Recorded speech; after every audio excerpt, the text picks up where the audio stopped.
Well, today I'm so delighted to welcome Sam Kelly to the Modern Motherhood Podcast presented by AllMomDoes. She is part of that dynamic duo of Scott and Sam that many of our listeners are going to be familiar with from the radio world. Welcome to the show today. Thank you, Julie. So glad to be here. Well, Sam, you have had quite a long career in radio. Give us a little backstory on how your career in radio began.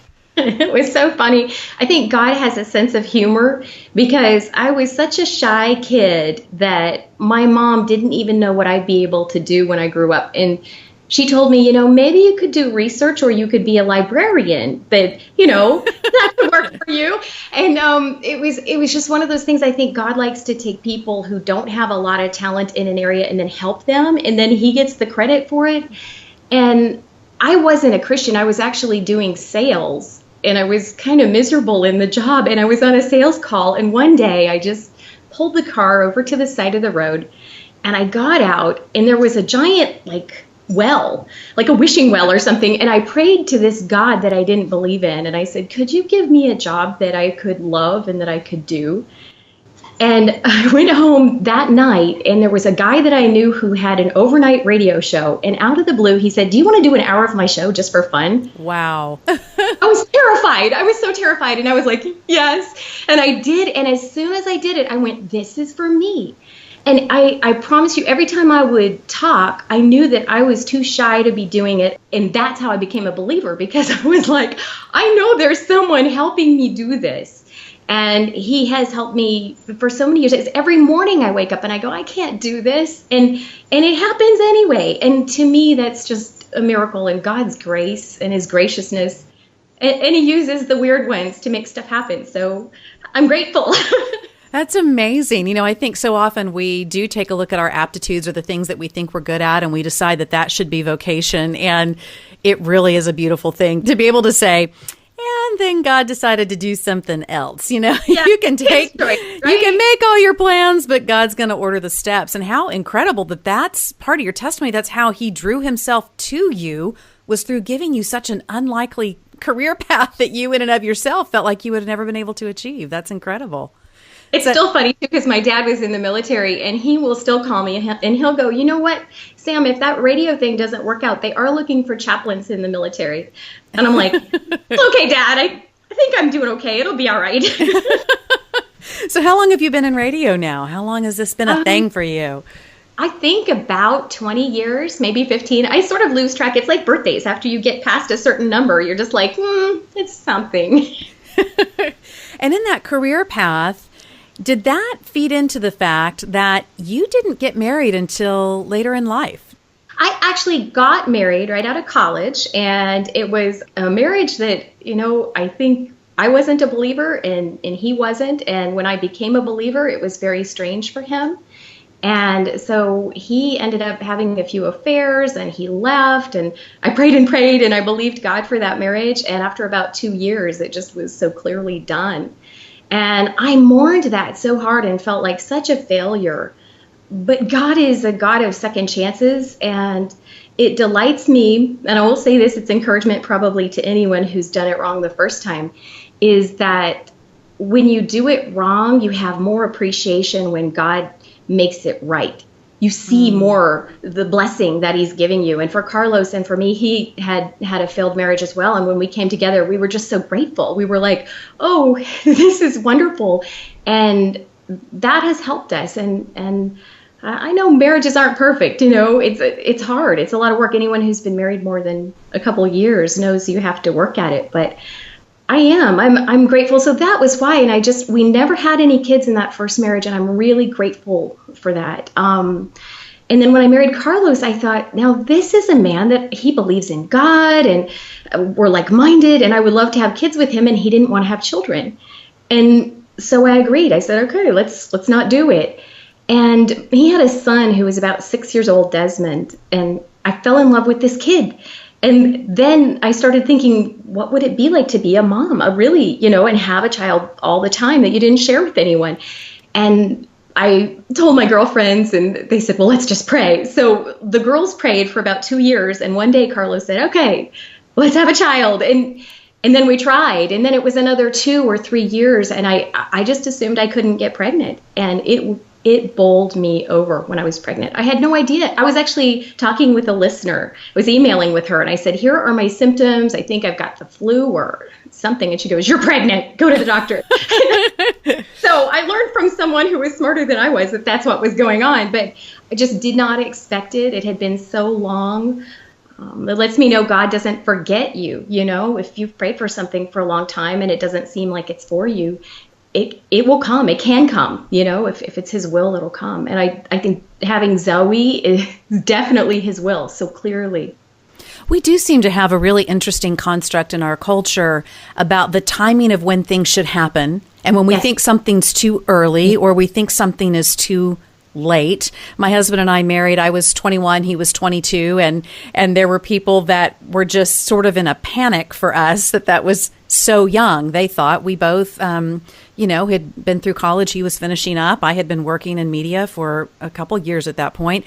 And so at the same time, I know people who feel like, oh, wow, well, I'm already pushing into my mid-30s. It's over. Yeah. I'm not there yet. Why do you think we do that? And what's some encouragement that you can speak into that space about this odd deadline or timeline that we kind of, in a compulsory way, put on ourselves?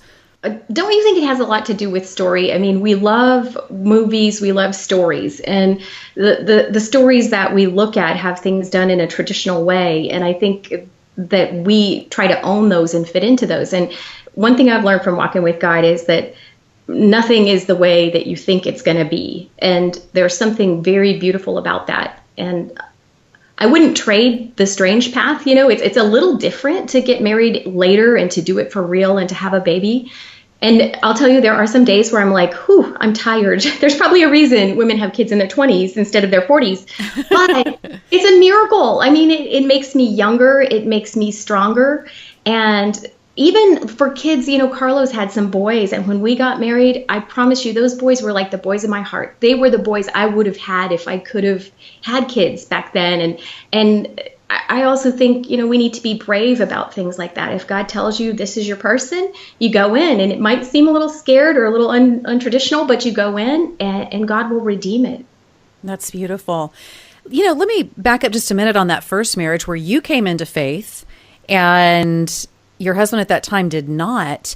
What do you feel like the faith community potentially could have done that would have been of help for you in that situation? The church where I serve, we've got a couple of ministries that I'm really thrilled and honored that we've started. And I one of those God ideas that I would not have thought of to start for myself. One of them is called Spiritual Mismatch. It's for women whose spouses are not yet believers and are praying toward that. The other one is called Hope in Shiloh, and it's for couples who are wanting to have children but have had infertility issues or pregnancy loss or adoption challenges or anything of that experience. And I'm amazed as I realize we really don't offer a lot in our faith communities for people going through these kind of scenarios. What would have been helpful to you in that season, in that first marriage? It would have been really strong for me had I had a female mentor who was older than me, who could have counseled me with wisdom, because as a young lady, I probably did it all wrong. You're so angry and you don't understand. And, now that I'm older, I understand better that sometimes, sin is going to happen in this world, and it can happen in your marriage. It can happen in relationships. And how we react to that can determine how it turns out. And that would have been important to me. I think my husband at the time was addicted to online porn as well. And I don't think we talk about that a lot in the church and what that can lead to. And had there been some brothers who'd been willing to step into the ugly and stand with him, it might have helped him. It's hard. I think one of the things I felt was at the time, and I was working in Christian radio by then, was that I was almost untouchable in some communities. It was almost like, ooh, don't talk to her or him, or it might rub off on you. You might get a divorce, or they're famous. And I felt very alone. And I think he just made the decision, I don't want any of that. And I pray for him now. I pray that he is in the faith, and I don't know, but we all do things strangely when we're young sometimes. And I'm grateful for second chances, and I pray second chances for him too. And I hope where he is that there's a church and there's some brothers and that they can talk about real things. Yeah, and engage him in that way. So how did you find your courage when Carlos began to come into your life to open up your heart again? How did you do that? Because I'm sure we have listeners out there who may be going through a situation similar to yours, or coming up, maybe they were both believers and the marriage still blew up, and they're saying, love is dead. I never want to go down that path again. Right. How did you find that courage?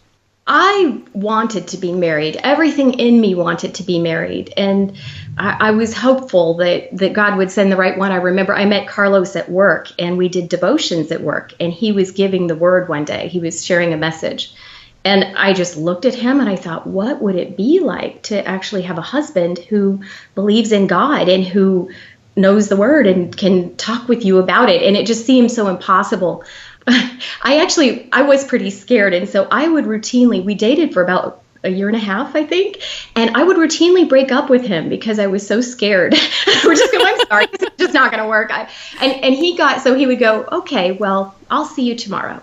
And he would just be calm and whatever. And I finally had a girlfriend come to me, and she was a believer. And she said, I feel like God is telling me, I have to tell you this, right? He is a wonderful man. He loves God. You love him. He loves you. You got to stop this. Like, if you don't, there'll be some time where you break up with him and he won't go, okay, see you tomorrow. He will move on and you'll be so sad. So don't make me talk to you again. Go. And after that, God made it really strong in my heart that this was the man for me. And I've never thought twice about it since then. What did y'all do to lay a foundation in what has been for both of you a second marriage and with his children? And what are some of the pieces of wisdom that you can give to women out there about if you're beginning a new journey with a new person? What are some things you want to get right, get different? Who are the people you want to invite into that space? I think first of all, this was true for me, is I don't think you should even consider going into another relationship until you fully figure out what happened in that other one. And by that, not just, well, he did this, but here's what I did, where you deeply grieve your own sin and you deeply grieve the things that you did that weren't helpful, that broke the marriage. And without that knowledge, it's really dangerous to go forward because, for me anyway, I would do it again. So I felt like for Carlos and me, we studied a lot. First of all, I knew what I would do differently when we started dating. I thought I messed that other one up. I know he did worse things or more things, but whatever, I did my part. And then we studied. We did classes and books. We did the Parrots, Saving Your Second Marriage Before It Starts. We did all the homework. We did the workbooks. We read 5 love languages together, his needs, her needs. We were total relationship geeks. We took communications classes and all of this stuff. And I will say that even with all of that, and even with us both being believers, there are times where it's really hard. And so just to say, it's not easy. It's not going to be easy, but laying the groundwork, like you're saying, it gives you so many tools when it gets rough. I love that you guys studied. I just think that is amazing. And I think a lot of times in our culture, even in our Christian culture, we think if something's meant to be, that somehow we're just going to magically know how to do this stuff. We're just going to get some kind of download, or it's some little chamber in the heart that's just going to pop open if the right person walks in, and we're going to know how to do all these things. And it does take learning. We haven't walked it out before. And if we're trying to, even if we have had a previous relationship, to walk it out in a way that hopefully gives some cushion, for maybe where things went awry the first time. Such incredible wisdom to really get intentional about gathering those tools. Well, and I liked what my husband said at the time, because I was, first of all, I was a little alarmed. Like, he's handing me all these books and I'm going, whoa, this. But then he said, and this makes so much sense, he said, even if we decide at the end of doing all these books that we are not for each other, think about what incredible spouses we will be for the person that God does send if it's not each other. And that's a great gift to invest in. And it made sense. And he was right. I love that. Now, you were already actively in Christian media at the time. You were actively ministering to your listeners when that divorce occurred. Talk about navigating that path. Did you have times that you thought, well, maybe now I'm disqualified. Maybe I shouldn't be in this lane, or why should anybody listen to me? How did you navigate in what you could have felt was a season of deep failure, staying in ministry, staying in the lane? I went to the boss, the president of the company, right away, and I said, I'm getting a divorce. Do you want to fire me, or can I still work here?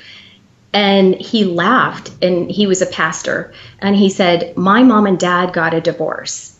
And he said, my mom was really smart, and she saved all the money, and they came back together again 10 years or 20 years later, and I got the chance to marry them. So he said, no, you're not disqualified. You're in. I will pray for you. He goes, take all the money. I was like, that's not my style. I was up front, and I was really scared. And then I talked with some wise people, and I said, what do I do with this? Do I share this on the air? And they told me, just be gentle with your listeners, because you don't want to take them on a roller coaster ride until you know how this is going to turn out. You don't want to take them on an emotional, crazy ride. And so I was very gentle. There was probably a season where I talked about really neutral things. And then when I started understanding what this was and what God did, I started talking about it. And the amazing thing, and this is so encouraging to me, and hopefully it's encouraging to other people who are going through hard things, is the messiest, yuckiest, ugliest stuff that you go through is going to be the stuff that touches people the most. I've never had so many emails, so many connections with people. I've never prayed with so many people as I did when I was honest about what God was doing and how messy it was. And I'm continue that to this day. I mean, when Zoe was born and all the things that are not the way you think they're going to be, if you're really upfront with it, God uses that yuckiness to touch people, and that's so valuable. He doesn't waste any of your pain. And speaking of Zoe, you had an unexpected path to pregnancy. You told us earlier that Carlos was like, nah. And then, my husband, Mike, very similar, did not want children. We now have 8. Oh, my word. Yeah. So Michael says, who do you think is the stronger persuader in the family? Right. But, you go from this place of you've accepted that he doesn't want any more children, and then he has this change of heart, and you get pregnant with Zoe at a more advanced age. I had my twins at almost the age of 40, and what were the things that they put on the OB charts? It was so mean. It was like senile, multi-grava, perinatal, like senile. I was like, wait a minute. Yes, it's so offensive. I know it's like you get a little label put on you, at risk, and your file has like different colors on it and stuff. And like, come on. Every conversation, well, since you're an older mother, Older. I was like, oh man. Thank you. I know, exactly. We're going to jump right back into our conversation with Sam Kelly. But first, I want to make sure you're getting connected to other moms, a place where you can have community and inspiration. And that's why I want you to know about MOPS. It stands for Mothers of Preschoolers, and MOPS' purpose is to gather moms. MOPS believes in a simple but a revolutionary idea that remarkable things happen when women who are in those parenting seasons can come together and share their hearts. And that's why MOPS rallies women in their own neighborhoods to help them be more brave, more kind, more honest, one gathering at a time. And so if you are looking for a community of moms that you can share your heart with, your experiences with, that you can develop tools and be empowered for your parenting journey, be sure and check out mops.org. That's MOPS.org. And you there can find a community and find a local gathering that you can get plugged into and find those friendships and encouragement that you need. That's mops.org. You had this interesting journey with Zoe. So first of all, was her pregnancy fairly uneventful, and what were your expectations? Yeah, it was great. I never felt so good as I felt when I was pregnant. And I expected she would be an amazing person who would probably surpass me in so many areas. We thought she'd be the best athlete. She'd be the smartest person. She'd be stunningly beautiful, all of this stuff. And maybe that's what all parents think. And then I didn't do any prenatal testing because I really felt like, it's not going to change my path, and sure, it'll be great anyway. God will take care of this. And so the time where we found out that Zoe had Down syndrome was actually when she was born. And I knew it before anyone else did, because my doctor had said there was a small marker that she might have Down syndrome, but my doctor was pretty confident. She's like, it'll probably be okay. Don't even worry about it. Don't even think about it. So I didn't. And the minute they took this sweet little baby out and put her on my stomach, I looked at her and her face just looked so different and her eyes were kind of slanty. And I went, oh, she's got Down syndrome. And nobody else knew it. Like my mom and dad were there and they're celebrating, and Carlos was there and he's texting his friends. He's like, we got a healthy baby, and everyone's so happy. And I just had this sick feeling like, could we just all go backwards and she could go back in and we could just like be happy, because in a minute the whole thing is going to crash. Mm-hmm. And I wanted everyone to stay happy. I didn't want people to have to face it, and I already knew it. And it was just the most you know how they say that when you look at your baby, it's the most joyful moment in your life. It was probably one of the worst moments of my life, honestly. And you were on an island alone there for a little bit. Two of my children have been identified with special needs, one with a significant hearing loss, one had a stroke at birth. And with my daughter, Macy, who has hearing loss, we had gone in for what was supposed to be a routine audiological visit. My husband didn't come. He had a meeting at work and he was doing his thing. And so I just took her and I had at the time this audiologist with the worst bedside manner ever. Oh. Not that I'm bitter. Bitter on your behalf. Yeah, she was 2.5, and we walked out of that booth, and he said, "Well, clearly she's deaf. Come back in 2 weeks." And I sat in the car with her, in her car seat, and I thought, I don't know how to call my husband and tell him what we think, and the path we've been on is now going to be very altered. How did you navigate those waters, going from that isolated island, knowing this, that mama intuition, to beginning to unpack for family and with medical professionals and all the rest, this new baby girl who had come with a different accessory set than a lot of kids? Were you disappointed when you discovered that about your daughter? I think in a sense, and I think because she was older, I think we had gotten to have that newborn honeymoon, which, you didn't get. I think in a sense it was more a shock and a guilt. Mm-hmm. I could not believe that I had just missed this for over 2.5 years. I mean, we knew that her speech wasn't developing, and it actually really pushed the doctors in her case. I had been the one saying, her speech isn't developing. They kept saying, oh, she's your 4th child. The other children are talking for her. You're being a nervous mommy. Nobody's ever accused me of being a nervous mom, but okay. And so I was really just trying to check off boxes, even though I, in retrospect, deep down, looking back, I knew something was off. I just couldn't...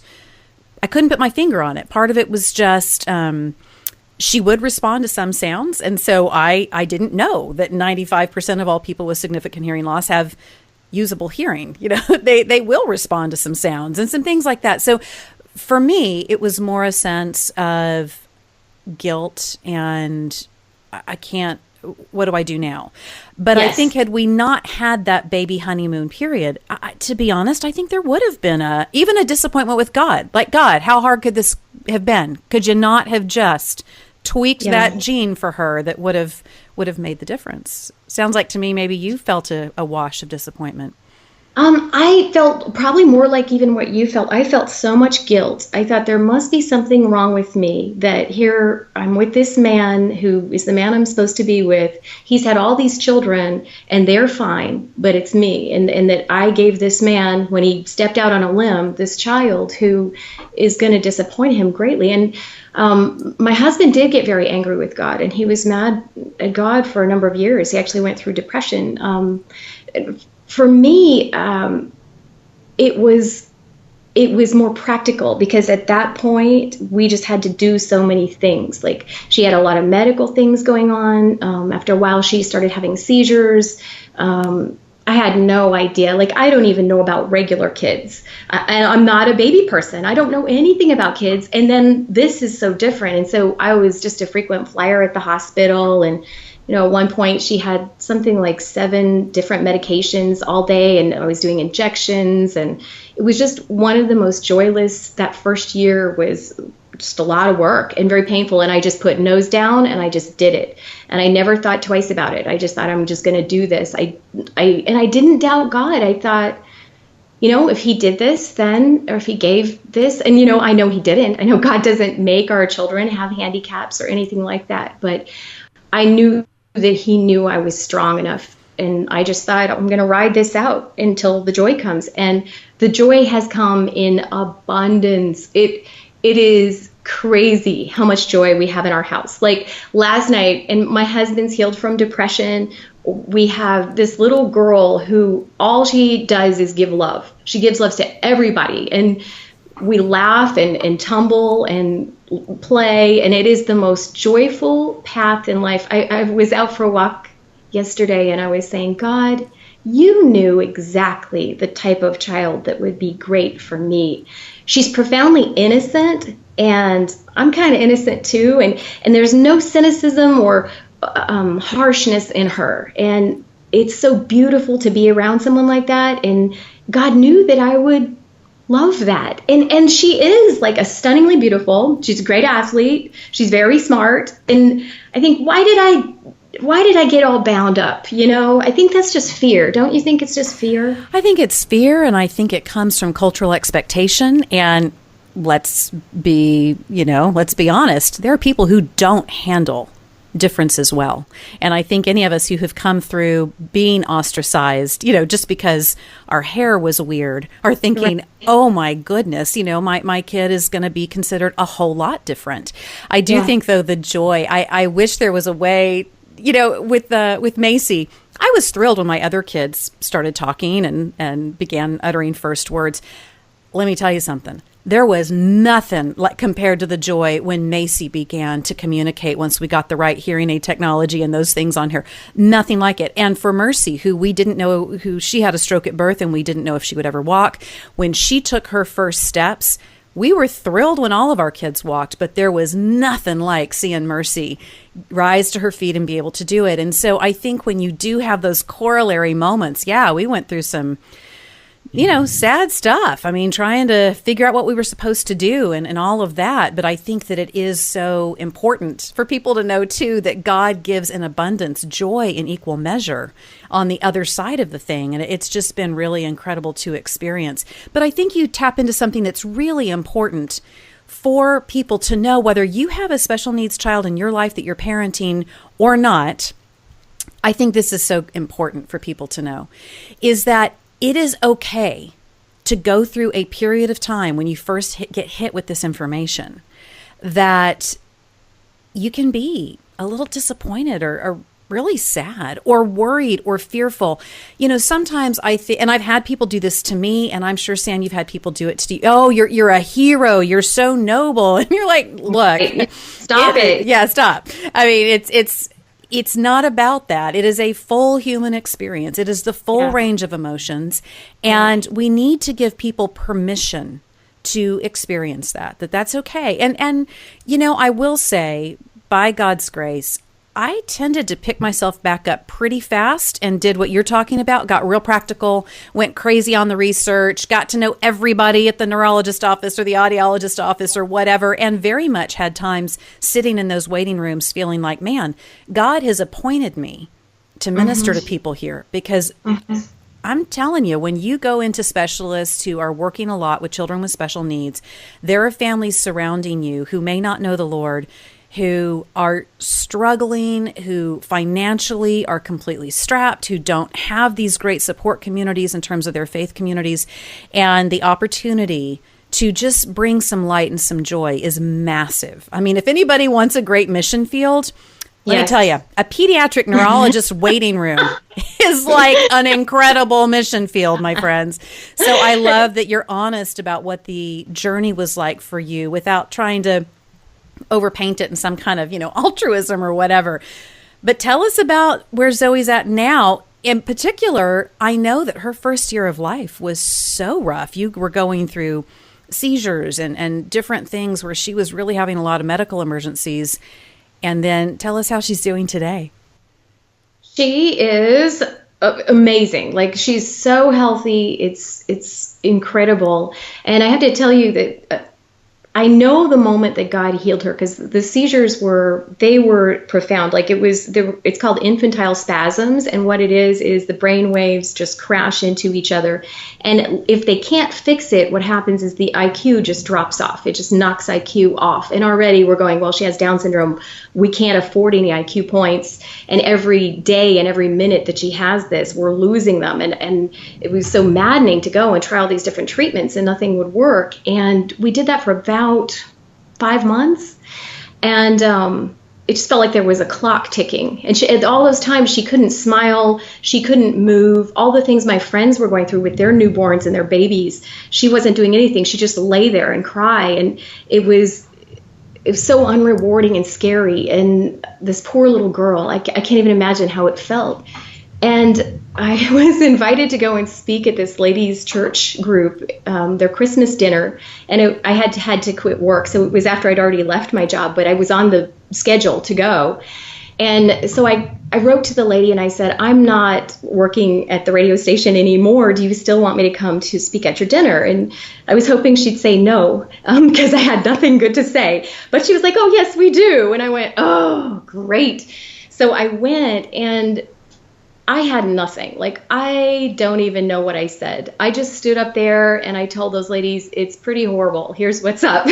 and just told them what God is doing. I told them, sometimes you don't know the answer. Maybe it's not a happy ending. I don't know the ending. I know my God, but I don't know the ending.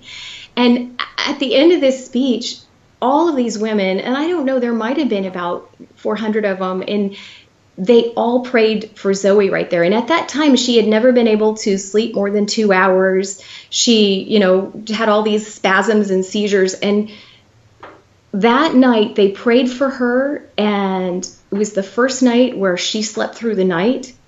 And we saw her heal after that. She got better and better and better and better. And I'm grateful to doctors, and I'm grateful for all the things we did. But I think more than anything, I'm grateful for women who look at something messy and then they go, no, we know what to do with this. And they prayed. And I'm grateful for a God who, his timing's exquisite, and he's faithful. He takes you right to the edge, and then he goes, no, I'm still here. And that's what he did for us. And our little girl, she's so vibrant and she's so delightful. I marvel at the things she says, and she loves to pray. She loves to give hugs to people, and it's just nothing like I thought it would. When I first got pregnant, and then after we had the baby, and she has Down syndrome, and all these beautiful mommies on Facebook who would go, if I could change it and take away that chromosome, I wouldn't do it. I'd leave it the same. And I was thinking, are you crazy? Yes, I would change it. If I could change it, of course I would change it. And I don't know, now, I don't know. I really don't even think it matters. I think more so than changing it, that Down syndrome is really irrelevant. She is God's creature. She's unique. She's special. She's here for a mission and a purpose. And I get to spend time with her for a while. And I just thank God for the honor of that. So interesting, Sam, because so many of the things you said right there are the things that God laid on my heart with my girls, and I don't think we change it. They are exactly who they are supposed to be. Yeah. God has a purpose and a mission. Now, tell me this, a lot of marriages who have a child with special needs inserted into the middle of that marriage go through some really tough times. There are some pretty alarming statistics out there about marriages that include a child with special needs. How did you and Carlos navigate in your marriage with the different challenges that Zoe was having? It was really treacherous. It was really hard. We almost lost it. The Holy Spirit was with us, and I think that made the difference. When Carlos was going through his depression, there was one time, and I think it was on Mother's Day, and I remember me on my knees talking to him. He was sitting on a chair, and I was saying, Why are you doing these things? What is happening? Won't you come back? Where are you? What are you doing? And he said, I'm doing all these things because I want you to leave me. And he had been acting out so much that I was like, everything in me, my flesh was like, I do want to leave him. But my mouth and Holy Spirit in me, I said, I will never leave you. I love you. You're my husband. God put us together. I will never leave you. And that was the smartest thing I ever said, which I probably didn't say because I think Holy Spirit brought it out of me because it wasn't what flesh said. But that I will not leave you is, I think that's the key to a good marriage, a lasting marriage, is nobody leaves. Things are going to get rough and you're going to do stuff or say stuff or feel things that are not pleasant. And you'll think, maybe I want to leave or maybe I did this wrong. But if you don't leave, you give God a chance to redeem it. And not just redeem the other person, but redeem you. There was a lot of stuff in me that needed to change, and God brought that to me, and I would have missed out on it all if I cut it right there. And I'm so glad for that. I'm glad. I know with Carlos and me, I feel like we not only got a second chance, we got a third chance, and we're on that third chance now, and it's a pretty sweet chance. That's beautiful. I know that Mike and I, in the process of our marriage and with Macy's issues coming to light and then Mercy's, it was really interesting because we didn't seem to go through it at the same time, which sounds odd, but I can remember that I was kind of grieving it early in and then got really practical, started looking at, what therapies and what devices and fighting with the insurance companies and all that stuff. And then it was almost like it would be 2, 3, 4 years later that it would sort of hit Mike, the implications of this thing. It was really interesting. And so there were times that it could even feel a little bit lonely, like, okay, we're trying to do this thing together, but I don't know that he's got the full message on what we're dealing with.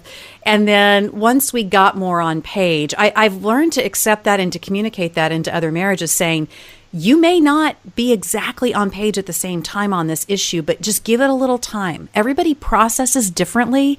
Everybody has that moment when something kind of becomes revelatory to them in a way that may be different than it is for you. For Mike, it was interesting. It wasn't that it was the major moments that I had kind of gone, whoa, here we go. It was small things where he realized, wow, this kid is challenged in a way that is different than the other kids, and that's heartbreaking. And he kind of hit that moment. So it's okay if marriages are dealing with a crisis or a challenge on different timelines, although it can be scary. It can be okay. It simply has to do with how people process. I think that developing community in that season was really important. And the thing that was great with Macy was we had, because of the type of therapy she was doing, there was a little enclave of 3 or 4 moms. And as it turned out, and this is actually statistically almost impossible, such a great thing God did for me, was 2 of the kids in that particular small group of 5 or 6 kids that were doing like therapy camp together in the summers and all that kind of thing, 2 of those kids had the same causality of hearing loss that Macy did. So these 2 moms who were also both believers, we didn't all go to the same church, but they were also believers in Jesus. We were able to compare notes and talk about, well, what's working for Aubrey and what's working for Riley. And, we were able to have these conversations that were so important because otherwise it would have felt even a little more lonely. Now, did I have that kind of support right within my church? No. I mean, it was something that was provided somewhere else. When it comes to Mercy's issues, same kind of thing. It's been a series of just connecting with other parents, not necessarily within my immediate faith community, but what I have felt really passionate about, and I have a sense you might too, is it's so important that we continue to communicate those needs to our faith communities. I mean, I personally believe that we all need to be under the covenant that King David made to Jonathan, where he said, I'm going to take care of you and yours. And then Jonathan has this son, Mephibosheth, who ends up as someone who is differently abled. And David is just absolutely activated to go and find Mephibosheth and bring him to the king's table and make him part of the community. And I think our faith communities need that little kick in the seat to remind them that we need to be advocates for those who are differently abled. They should absolutely be at the table with us, and we should be absolutely committing ministry resources toward them. That's awesome. Yeah, I agree.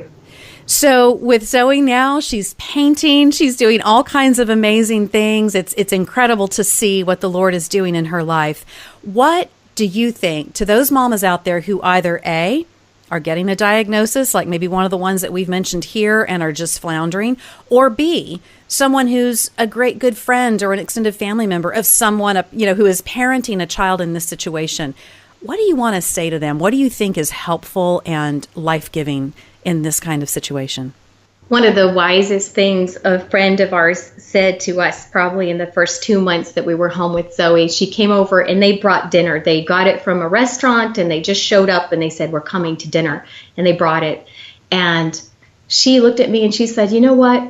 I just figured it out. We're all special needs. Just some of us have a name attached to it. Absolutely. And, it's interesting in my book, Raising an Original, I say just that. That's part of what God revealed to me, is that we all have special needs. We do. Yes. Yes. And to celebrate the differences, putting your arm around someone and just sitting with them and we always want to say something to fix it. And when you're hurting like that, there's nothing that can really fix it. But if you just sit there and go, I see you. I see you. You're beautiful. I see your daughter. She's beautiful. And I'm praying for you. And that's what it is. And then you walk through it. And maybe it doesn't feel good for a while, but it will. You just have to remember it will. And you keep that in mind and you keep going. And then you tell your story on the other side. Well, Sam, thanks so much for being with us today. And of course, so many listeners blessed by the Scott and Sam show and all of the encouragement that you give to your listeners, all of the heart. And we just send blessings your way to you, to Carlos, to the boys, and to Zoe. Life overflowing. We're just so thrilled about the life of this little girl and all that God is doing. Thank you, Julie. What a blessing to be with you. Well, I have loved my time with Sam Kelly. Be sure and check out all the things that are going on with her at facebook.com/Scott and Sam. You can keep up with all their radio and antics and inspiration. It's a great place to stay in touch with them. And I want to be in touch with you too. Look for me on all the social medias, Facebook, Twitter, Instagram, all the places at Julie Lyles Carr. And that's Lyles, Lyles, and Carr with 2 R's, Carr. A big shout out to Rebecca Beckett. She is our content coordinator, and Donna Tody, who is our producer. We love coming at you each week through the AllMomDoes, the Modern Motherhood Podcast, and be sure and check out AllMomDoes on the social medias as well. Hey, next week we've got Les Parrott. That's right, of Les and Leslie Parrott, and we're going to have a conversation about why that fighting you're doing in your marriage might not be such a bad thing. And how about this? How are you supposed to know exactly how your marriage is doing? It's kind of hard to tell from your friends around you or from people's social media posts exactly how is your marriage doing. We're going to talk about how to assess that when I see you next time on the Modern Motherhood Podcast.